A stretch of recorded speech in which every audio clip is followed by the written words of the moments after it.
ইতিহাসের পাতায় আরও একবার প্রত্যেককে স্বাগত জানাই। এই কোশ্চেনটা আমাকে অনেকেই পাঠিয়েছো এবং দেখো কোশ্চেনটা যে 9 নম্বর কোশ্চেন এখানে আছে, who was the successor of emperor Ashoka, অর্থাৎ অশোকের উত্তরসূরি বা উত্তরাধিকারী কে হয়েছিলেন বা কে ছিলেন, অর্থাৎ অশোকের পরে মানে অশোকের সাম্রাজ্য কে পেয়েছিলেন, এই মানেটা দাঁড়াচ্ছে।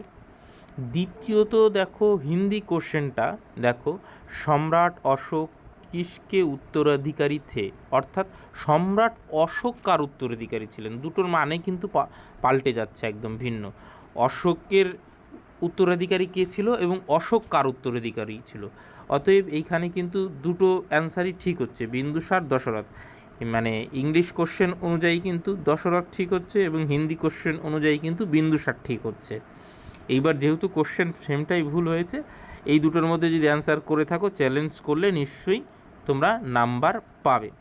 ঠিক আছে, এই দুটোর মধ্যে বিন্দুসার বা দশরথ যাই করে থাকো।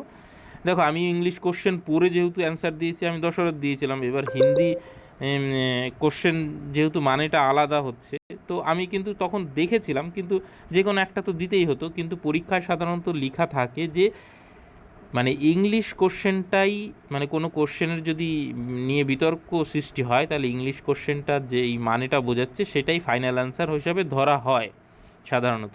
সেই জন্যই কিন্তু আমি দশরথ অ্যান্সার দিয়েছিলাম, বিন্দুসার অ্যান্সার দিইনি। আমি দুটো পড়ে দেখলাম মানেটা আলাদা বোঝাচ্ছে, কিন্তু আমি কিন্তু অ্যান্সার করেছিলাম দশরথ।